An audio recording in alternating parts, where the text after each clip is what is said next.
welcome back, everybody, to another episode of Making Monsters.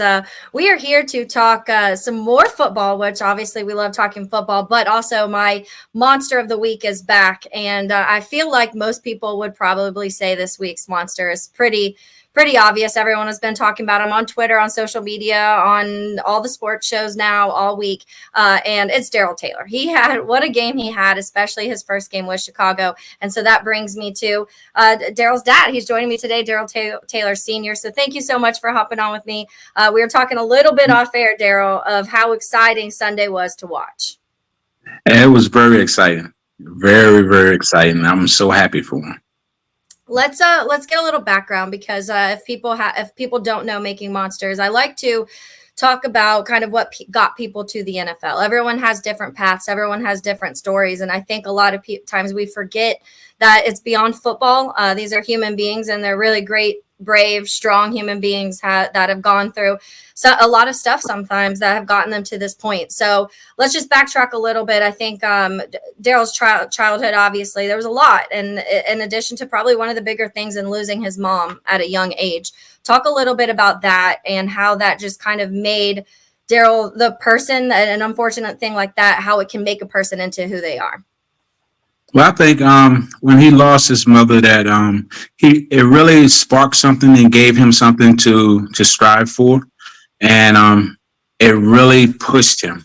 I pushed him also, but I think the desire to make his mom proud, you know what I'm saying, of him, and I think that's what got him to the point that he's at today. I'm so grateful that his mother was who she was, because it could have been different, but I can't say nobody else prepared him for what he's going through now. I was there, but it was her who did everything, who made him who he is today. I just took what she did and I just added to it, until he get to the point, that he's at now. But I think his desire to make her proud, makes him go.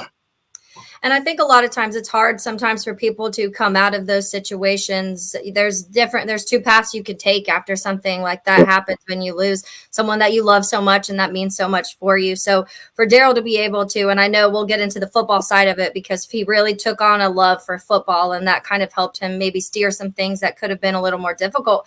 But Darrell, family in general, that just shows how important family is because obviously his sisters being a big part of that, his aunt being a big part of that, getting him through a lot of stuff in his childhood. And you can just kind of tell in the man he is today that the family is a big, solid foundation for a part of who he is. Yes. Yeah. So one of the quotes that I heard from this last week, and I'll read it so I don't mess it up. There were some cuss words, so I'll keep those out of this podcast. But he said, I learned that this team is resilient as, sorry to say that, but I have to. I learned that this team is resilient. Nobody even blinked an eye. And I think that's something that he can honestly kind of look back on himself, like how resilient he was through his entire childhood, and then obviously through high school into college, all of these different things that kind of factored in. And I think in college he battled an injury for a little bit, was able to come out on the other side of that. But let's start football. That's why we're here to talk. So when was the first time that you were noticing that Darrell had a little bit of love for football in him? He had love, but I think he lost it for a second because I think he felt that he could be a basketball player. Okay. But in which he was good at basketball. It's just that his position wasn't right. So then once he started back playing his junior year of high school, that's when I think it really kicked in then that was a point where he could release all his anxieties, everything that he had built up in him. Anger, whatever he had going on in that he don't, because he's like me. We're both, we act, if you see us out, we act crazy, we have fun, but we're introverts, we're big introverts. So he keep everything inside, and football was an outlet. It's an outlet for a lot of people as far as sports, to keep them focused and keep them, headed in the right direction. So It really, his love, his junior year. And I think that when his first year back, and I believe that it was after, I can't remember the game it was after, but I could see, because he was living with me at that time. So it was transport back and forth. Okay. The ride back was probably about, from the high school back to where we live, was probably about 30 minutes, maybe 45 minutes. And I could just see his eyes light up, you know. So once I saw that, I was like, well, what I'm saying, it's a different journey now. Yeah. So that's when I put on my traveling shoes, because I knew that I was going to have to do a lot of traveling. Yeah. We're So, not a lot. yeah. So How early was he? Did he start playing football? Was it not until high school where he started playing? no, he played rec league. He played Okay. rec. It's just that, I think he played rec because everybody else played, Yeah. because his cousins, all of them played. So, he said, I guess he figured, well, I'm gonna be out there too, Yeah. but his real desire, his real love for the game came, what I'm saying, I could say with his first year back in his junior year of high school. Okay. So when that spark came back, because obviously we know in high school, a lot of kids will play both sides of the ball. They'll play offense, they'll play defense, they'll play a lot of positions. Was it instantly that he felt he liked that defensive side of the ball? No, he actually Oh, wanted to be a receiver. Yeah. oh, okay. Yeah, because he played wide receiver in high school. I played defensive back in college. Okay. So I could imagine in high school lining up and seeing a kid that's 6'4", 220 pounds playing wide receiver on the other side. You know what I'm saying? And me coming out of high school, I was 165 pounds. So it's a big difference. So Yeah. but he loved playing wide receiver. I remember the first camp that he went to. My nephew was the quarterback. He quarterback, and he didn't want to play on the defensive side. He just wanted to catch passes for my nephew who went to another school. So Okay. that was his main thing. I want to catch passes for DJ. You know what I'm saying? I don't want to play on the defense. I don't want to go on the defensive side. So that was his main thing. He just wanted to catch passes. That's it. Yeah. But, I feel like, sorry, go ahead. go ahead. No, go ahead. I feel like that happens though, because I feel like a lot of the statistical numbers and the flashy plays are the wide receivers. So a lot of kids, when they're younger, they feel like, okay, well, if I'm the wide receiver, I'm going to be the one everyone's talking about. But little did he know, eventually he'd be on the Chicago Bears, where we talk about the defense Yeah. a lot more than the offense sometimes. And we'll get to that a little bit. Let's go through his high school. So you said that junior year, that spark came back. And how quickly did he start kind of making this decision that, yeah, I want to play college football? And how quickly were other colleges noticing that? Colleges noticed him right off.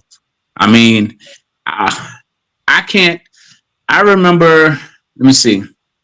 We went to a little small camp, first camp ever. Little small camp. It was at a place called U-Turn. It's a training facility in Richmond, Virginia. And he got an invite from there to Under Armour, and then from there it went to Nike Open, and it just kept. And then the letters started coming in, which the post office started putting notes in my mailbox, because we had a mailbox in front of the house. They started putting notes in the mailbox, and I would go down to the post office, and it'd be boxes of letters from colleges. So when I said the coach from Iowa was the first one, I believe, that really noticed them. And then from that point, it just took off. It took off from that point. How much do you think, because I told you I'd be speaking to Coach Irby too. He's coming on after you to join my podcast. How big of a factor was Coach Irby in kind of what Darrell Taylor was able to do in college? Heading into college, into high school. Coach Irby, great guy. I love that guy. I really do, because he was a big inspiration. He was a big inspiration because he believed in him. The city, I put it as, the city believed in him, but he believed them in a different type of way. Mm-hmm. So in a way different from what I believed in him, and it kind of like gave him the motivation to, especially when you go into not your junior year, because you had your cousin who was the focal point, was a star, but now you're taking shine from your cousin, your older cousin. You know what I'm saying? Because now you're picking off, you're getting interceptions and running them back for touchdowns to win a game. You know what I'm saying? And or you're breaking a tackle on a bubble screen and taking it 80 yards. You know, so now he's getting recognition.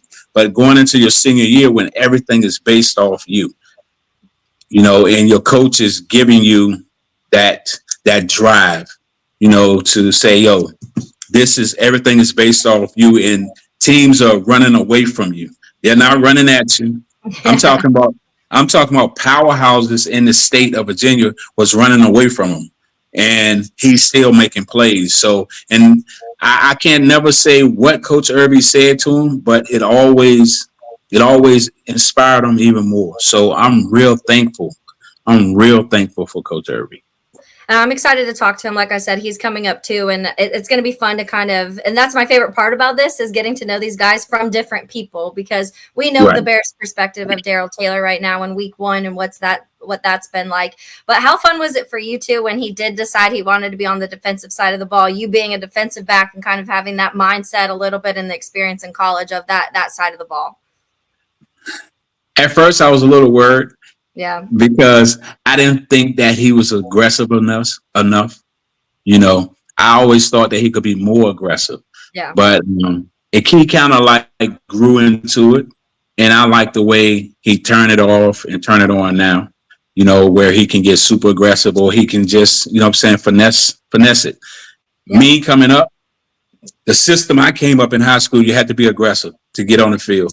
So I'm super aggressive in football. So I just wanted him to be, I wanted that part of me to be him where he just feel like, you know, he Mike Singletary type, you know, so he'll just rip your head off, you know. So vicious. But, yes, but he's doing it his way, you know, he's doing it his way. So, which we love. I think that I honestly, Darrell, I think he was an underrated signing. And when we made this trade for him, there was a lot of people that were like, okay, like I don't know a ton about him. And people started posting clips of some of the plays that he's made and how he can get to the quarterback. And then obviously he proved it in week 1, how he's able to do it in a different ways too, which is fun because I feel like some pass rushers have their one way they get to the quarterback. And Darrell was able to do it a couple different ways in just week 1. But the funny thing to me, and I don't know if you noticed this when you were watching the game, but after the one that led to the fumble, they're all kind of fighting over the ball at one point. Quarterback's on the ground. He just walks away. Yeah. Yeah. I was like, I love that so much. And I'm sure in your moment, you being the aggressive side would have probably been maybe chirping a little bit. Yeah, I would have been talking trash. Yeah, I would have been talking trash. I may have even dove in a pile, you know, but that's him. That's that thing. That's that. I guess they call it, that's that swag he got. You know, it's like, yo, I'm the man, you know, and I'm glad he feels like that. You know, that's the only way you can be successful. You have to believe in yourself, and he believes in himself. So tell me a little bit about the college experience. He obviously ended up going to Tennessee, had offer, turned down Florida, turned down a bunch of big schools. I mean, you said there's boxes of schools he said no to. Yeah. But what ended up leading him to making that choice at Tennessee and him wanting to go there? The people. Okay. I wanted him to go there. I mean, it was like both of us fell in love with Neyland Stadium. We fell in love with not just the school, but the community. You know, how they accepted football, especially when you go to the Burger King right outside of campus and everybody in there is in Tennessee orange and gray. You know, everything around there is Tennessee, and it just made it a little more special. You know, the visits to everywhere else was great. Ohio State was great. You know, everywhere was great. I can't speak bad about anywhere, but Tennessee it just touched your heart, just the people, you know. And I remember experience, we were on an official visit going to see the Vol Walk, and we're in the elevator at the hotel, and it was an older couple got in. I'm assuming alumni. It was a game against Florida, and the wife tapped the husband and said, "Look who that is." And he looked up, and he called every stat that my son had in high school. And Wow. that sold me right there. Yeah. I was stuck at that point, and I was like, wow, the fan base, the alumni, everybody is so, what I'm saying, so they so in tune with everything that's going on. Ball, I even learned the Rocket Top song because you know that's it. And the people in Tennessee are different. They're Yeah. very different. Well, now we got to teach you Bear Down, Chicago Bears. If you haven't learned that song yet, that's the next one we've got to teach you. No, no, I haven't. But I still do have. I was stationed in North Chicago in Waukegan. I was in the Navy, so I do have to learn. I do have to break out my pea coat and all that. You know what I'm Yeah, saying, for the Chicago winter. yeah, I do want to, I don't want to keep you too long, but I just have a few more questions about, let's just talk about the college experience for him. And obviously Tennessee is a great SEC schools. It's, everybody's dream, I feel like, to get to that SEC school, play SEC football, but then you actually get drafted. You get drafted into the NFL in the second round by the Seattle Seahawks. How was that day for him? Can you take us back to just that moment of drafting? Um, it was mind blowing. You know, it was a moment that'll never be forgotten. To hear hear the phone ring and then see you come on TV. You know, it was just stunning.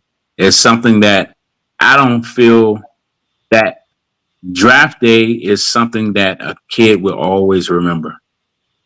You'll remember your career, you'll remember plays and everything else. Like I still remember plays when I played, but I'll never, what I'm saying, Yeah. remember seeing his face when his name was called. You know, Yeah. and that's something that's just a great feeling. Yes, it is. Because I think that not only like it's his dream coming true, but obviously as a father, like you want your kids' dreams to come true. So it's his dream coming true, but it's yours dream coming true. I'm sure there was emotion of him thinking about his mother, which one of the favorite things I read is him dyeing his hair pink Yeah, for the because she had breast cancer. She passed away from breast cancer, and he dyed his hair yeah, pink for Brett. When they did their, I think it was one of the weeks where they got to pick something that they wanted. They cared a lot about the charity or whatever it may be.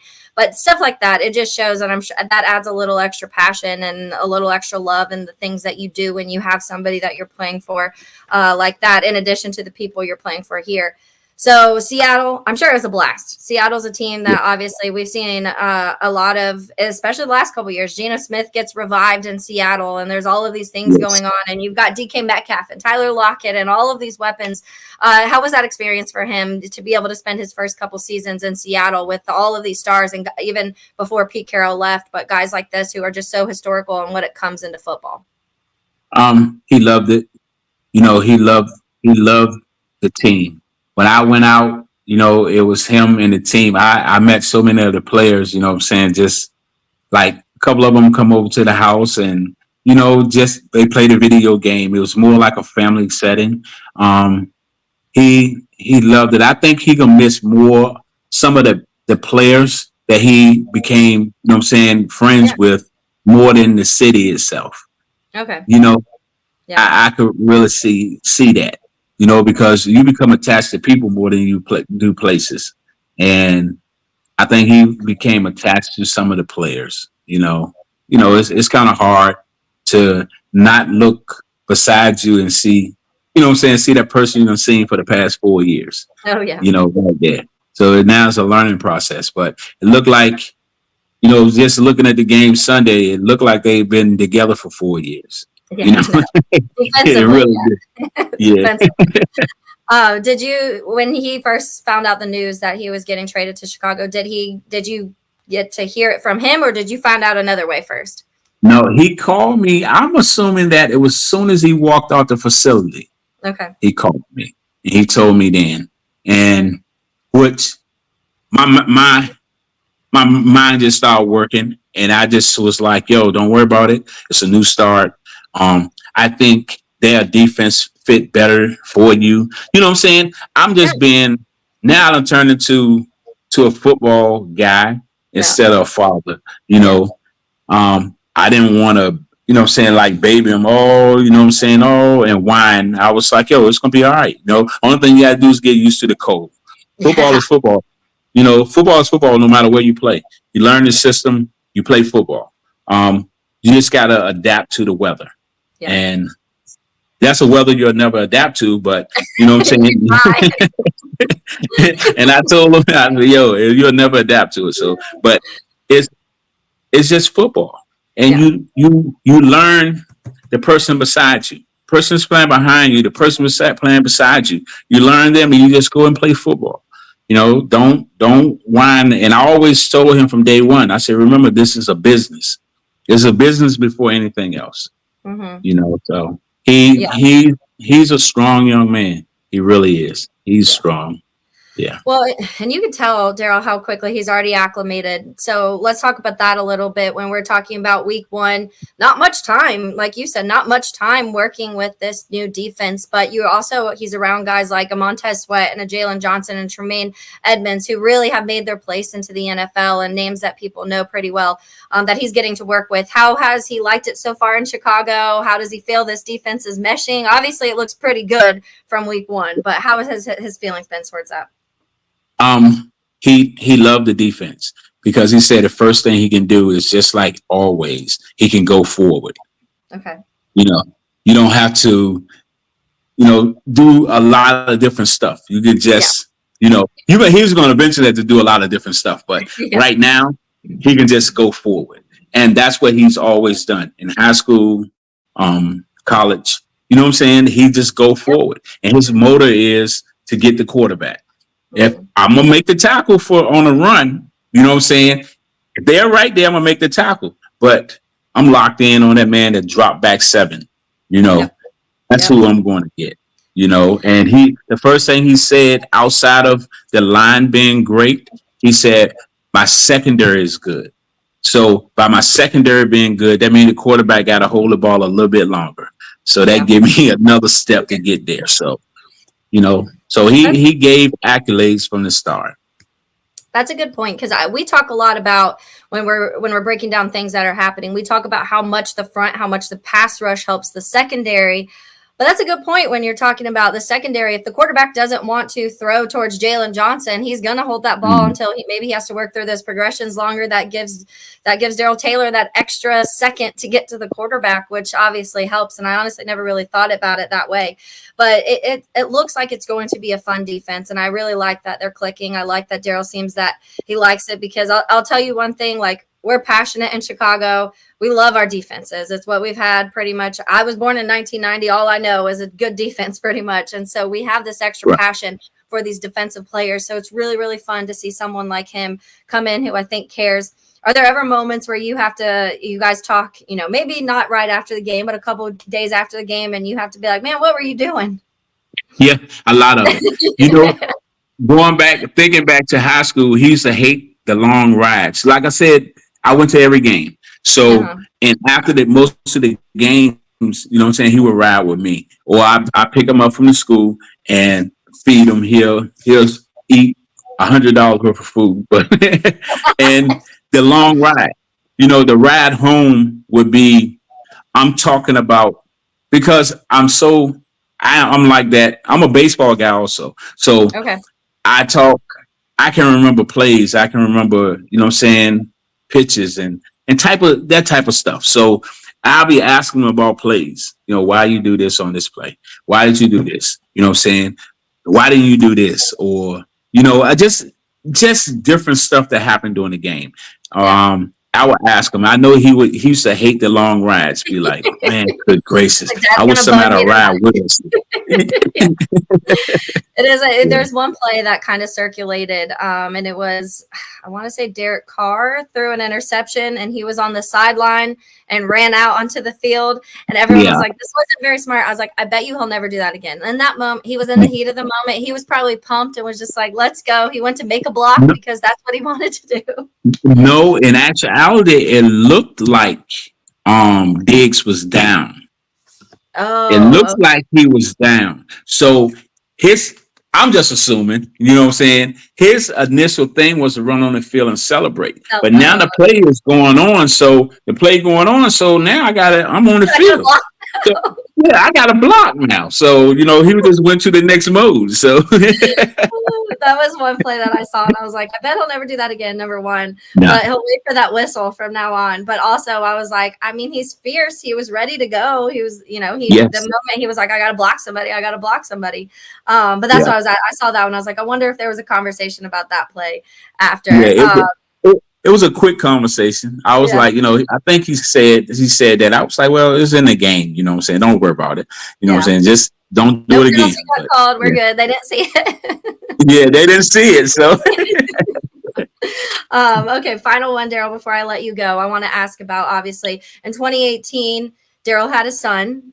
So now, how old is he now? he just turned 6.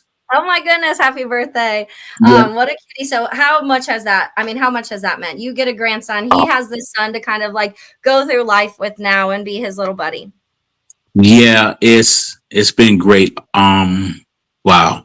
And I just was down there a couple of weeks. I was in the last weekend for the birthday and for his birthday, the pool party. But I've been traveling because Darrell hadn't been able to make it every other weekend to AAU baseball. Okay. So yeah, I'm driving 10 hours every other weekend to watch my grandson play ball. What's his son's name? Kamari. Kamari. So Kamari is a baseball guy right now. Yes. He liked football. He liked football, but he takes after his grandfather. You know what I'm saying? I love baseball, and he loved baseball too. So I love it. I'm a big baseball girl. I don't know. You can see my Chicago Cubs thing back there, but yes, I see it. that's so sweet. I love it. And honestly, I think anytime, and that's the importance of sometimes getting kids into young. Not even technically, maybe they'll end up doing another sport. Maybe they won't play sports, but the camaraderie and the teammate part of it. It's so important for young kids to have that in their lives. So it's really fun to now you get to do it with the grandson. He gets to do it with the son. And then now he also gets to get some sacks on Sunday too. Yeah. Well, the text I got was Kamari said, my daddy got a sack. So now I got to hit a home run. So, so next week, he got in the game this Sunday, he has a game. So I hope he hit a home run. I really do. I love that. I hope he hits a home run, maybe multiple. I hope Darrell Taylor gets another couple sacks and we're good to go. Yes, that'll be great. I love it. Well, thank you, Darrell, so much for hopping on with me and talking about Darrell Taylor. We're super excited. I truly, so my name obviously being Taylor, I was like, maybe I can get a Darrell Taylor jersey because in my jersey says Taylor on it. So I've been thinking about it already, scheming some stuff. If you want to tell them that I'm already planning on getting the jersey. Yeah, I sure will. All right. And thank you for having me. Yes, thank you, and have a good rest of your day. All right, you too. All right, thanks. All right, guys, we're continuing on this Darrell Taylor episode. He was our monster of the week. He had a fantastic game on Sunday. So we're going to go back a little bit back to high school to where maybe a lot of this started. We're talking to Coach Irby, who is the head coach for Hopewell High School football team. So, Coach, thanks so much for hopping on with me. Oh, absolutely. Thank you for having me. Of course. So let's talk a little bit about Sunday. We were just talking off air how fun it was, how great he played on Sunday. Just him being able to get to the quarterback that quickly on a team that he hasn't honestly been practicing with the defense a whole lot was really fun to watch. What did you see out of Sunday's game? Oh, man, I just saw a typical Darrell Taylor performance. Great getting after it and great motor and making plays out there on the field. It's exciting to watch. It was. I know. You said you talked to him after the game too? He must have been pumped.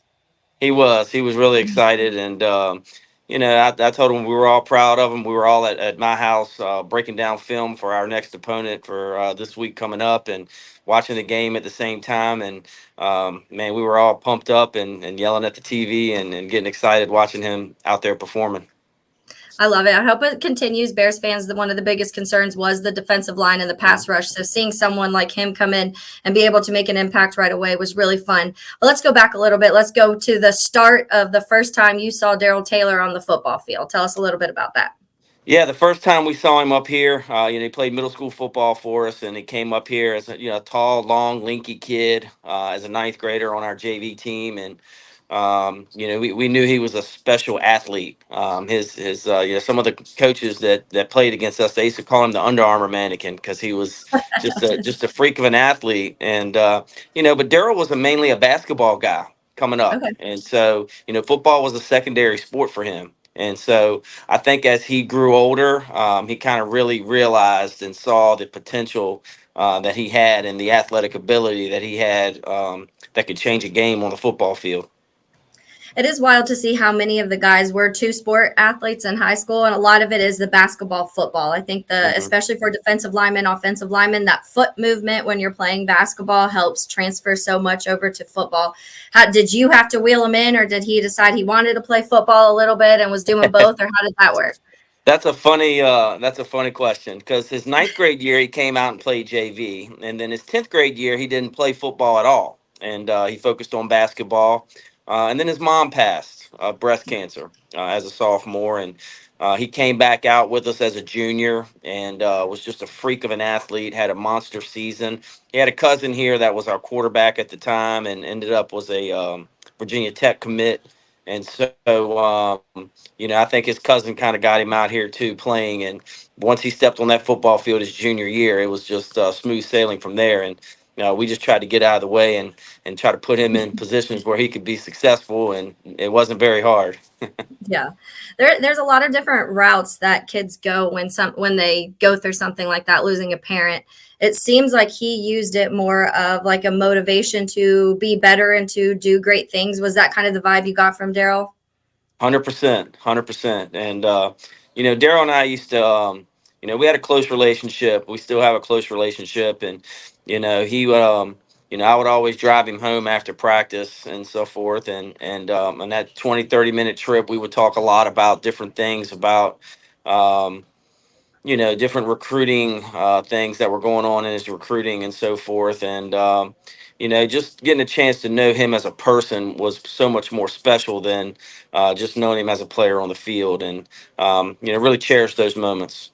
Yeah, that's exactly why I do this, coach. I love like making monsters. I like to get to the backstory of how these guys got to the NFL. Everyone has such different original stories of where they came from when they first played football. Like life happens. Life happens to everyone, no matter whether you're an NFL player or not. So it is kind of interesting to see the different paths that people take. Let's look at that junior season you said. And it's Hmm. interesting you said that too, because his dad said also like a spark kind of came in his eye that season and he noticed a difference and Darrell that year. And so what I know, I think his dad said he played wide receiver mainly at first. Was Yes. that where he Yeah. started? Okay. So Yeah. what He was the was a wide. transition? Yeah. He was a wide receiver, but he also played outside linebacker for us, and we would bring him off the edge a lot. Obviously, as what you see now with him doing full time with the Bears. Um, but he was a guy that could catch a screen pass and go 80 yards, on a screen pass. And so, Yeah. seeing a guy with his size and his athletic ability, his ability to backflip and just a freak of an athlete, and it was very vital. It was very obvious early on.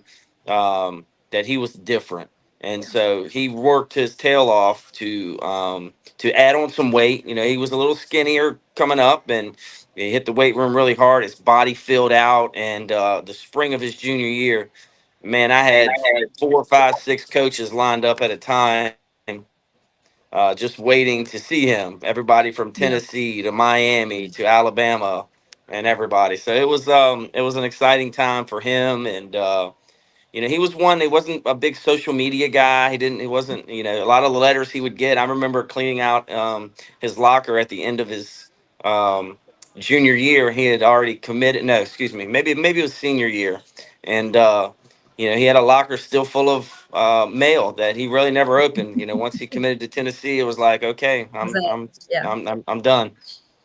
And I do want to talk about that recruiting process a little bit, but through that junior senior year, what skewed him to, in your opinion, maybe want to go to the defensive side of the ball the most? Was it the size? He just kept getting bigger and it felt like it worked.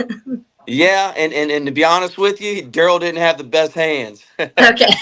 We would throw screens to him, and it was funny because every time we played a team, we would see they would double cover Darrell. They would put a corner on him, and then they put a safety up over top. Well, we would just put him on the backside of trips, and then we would work our trips concepts to the other side, and we were kind of thankful. Now he could go up and catch a jump ball for you, Yeah. but you know what, his ability on the defensive end was the best I've ever seen since I've been here. Was there a moment, like a specific game that you remember, whether it be that junior or senior year, where you're like, okay, this kid's going on to do big things? There was. We're playing a team called Hanover High School, and this was a regular season game. I think it was week 2. We had lost in the regional championship to Hanover the year before, and I think we had like a maybe a 4-point lead or something like that. And it's late in the game, and they're driving, and Darrell's playing outside linebacker, and so he jumps a screen route and picks it off and returns it about 60 or 70 yards for a touchdown. And somebody that's his size and his ability to be that quick and that fast, it just jumped off of me on the screen. It jumped off at all of our coaches right there. Like, this kid is special. Like, this kid's different. Yeah, it is. It's funny because obviously I live down here in Florida. I cover the Bears, but I live in Florida, and obviously recruiting hotbed down here. There's a lot of, and I know there's areas of Virginia like that too. So you can just tell when you're watching certain games, these guys, like, this is a different level athlete, a different level football player that you're seeing. So everybody that I've talked to kind of said Darrell was like that from that junior year on. People were noticing. So once we get to that recruiting process, you were saying, he's getting a ton of letters from all of these schools. His cousins going to Virginia Tech. There might have been a little pull there, but Florida's offering him, Miami's offering him. What do you think was that kind of deciding factor? Some of those things that made him want to decide to go to Tennessee? He went down to Tennessee on a trip. They had like an orange carpet day, and his dad and his dad's girlfriend at the time, a lady named Nakia, who was a great lady, is a great lady, and she did a lot for Darrell as well. They went down there for a trip, and when Darrell came back, I just think he knew that was home. And I tell all of our guys here, like, as a player, when you go through the recruiting process, it's the one time in your life where you got to be selfish. You got to go where you feel is the best fit for you. You can't go where somebody else wants you to go, and so forth. And I think Darrell knew. He knew because everybody else had him going to Virginia Tech. Everybody thought that's where he was going to end up, and they did a good job recruiting him. Shane Beamer and Coach Beamer at the time all came down and sat with him, and I think everybody thought that's where he was going to go. But he had other plans, and it worked out great for him. It did, and those choices, I think, they're meant to work out. Did you talk to him a lot, like during the beginning of college? Because I know he was redshirted that first year. Was he kind of bummed about that, or did he understand that decision? It's athletes now. I feel like a lot of times they're like, well, if I'm not playing, I can go play somewhere else, and so that patience factor, I think, is kind of beneficial for some of these guys. Oh, 100%. And he was perfectly okay with it. He obviously every kid wants to be on the field, but he understood. He understood he had to put some more weight on. He had to learn the position. And at the time, he was behind a guy. I think he ended up playing for the Eagles for a little while. I can't remember the guy's name at DN, but it was they had a really good D line that year. And, he got to learn from those guys, and that helped his game. Yeah. And, I never forget the first game that he played his redshirt freshman year was against Georgia Tech, and they were running the option back then, and went to overtime. And Darrell made the game-saving tackle on the goal line in overtime, as a redshirt freshman, and ended up being a captain at Tennessee, which was no surprise to any of us here. He's an alpha dog. He's a great leader, a motivator, and it was really awesome watching him come off that edge against Tennessee and hit Will Levis, and Yeah. and then kind of walk off. I saw some comparisons to the Joker Yeah. in the movie. Just So like that chaos was really happening cool. behind. Yeah. And he's just walking off like, yeah, I did that. Yeah. I So love it. And that the triple option at Georgia Tech that they ran for so long, it gets frustrating when you're yes. defensively watching that. I'm a Notre Dame fan personally, and they whooped us a few years ago, and it was just like all triple option. And I'm like, okay, at some point you got to figure out how to cover this. Yeah, that's Going tough. through that. So, sorry, go ahead. No, I was just saying that's tough. We play a team this week that runs the veer option, so we've been working all week and trying to figure out how to stop that. So yeah, I definitely get it, man. It's a tough defense to stop. Was he recruited as an end when schools were coming to him? Yes, yeah, that Okay. was his. Yeah, he was recruited as a D end, and the thing about when he was in Seattle, he was up and down a little bit, had some great games, had some really shining bright moments, But I think the Bears, him being in Chicago, is such a great fit for him. He's got Montez Sweat on the other side, and he's in a 4-3 defense where he can come off the edge and do what he does best. Yeah. And so, he had some great times in Seattle. He loved Pete Carroll, and the things like, so much of his maturity came, through that those seasons in Seattle. But I'm really happy for him, and I'm so proud that he's in Chicago now and he's got a chance to shine. Yeah, we are too. And I was talking to his dad about it, about coming to a place where like the defense, we love the defense. It's what we've had the majority of the time. It's what we've cheered for. So when we have defensive players like this, immediately we grow a love for them. And I was kind of joking. I was like, my name being Taylor, I immediately was like, oh, I could get a Darrell Taylor jersey and it would say There you Taylor on the go. back. That would be perfect. Okay? Yeah, they made you talking about the Bears defense, man. You look at those 85 Bears. I'm old enough to remember that, watching those guys play, and seeing Darrell in 52 for Chicago. I think just a few years ago there was another number 52 in Yeah, Chicago a that little played pretty popular. good. So Yeah. yeah, Yeah. I'm just, man, we're just thrilled. We're ecstatic down here in Hopewell. Hopewell's a small town, and he's our proud son, and I love it. we're just so happy for him and excited for him and the opportunities that he has. I love it. I have just a couple more for you, Coach, because I do want to Okay. talk about a little bit fast forward to the draft process, because when he got drafted, it was 2020. Obviously, things were a little chaotic in 2020. As we all know, the process of the combine, the process of the draft, everything was a little bit different. Did you talk to him during that time when he was kind of going through that process leading up to the draft? A little bit. He was really busy preparing for the draft, getting ready for it, and things like that. And so, we did have a secret draft kind of get together. I know that was during the COVID time, but we kind of I'm got a in little get Florida. We didn't together.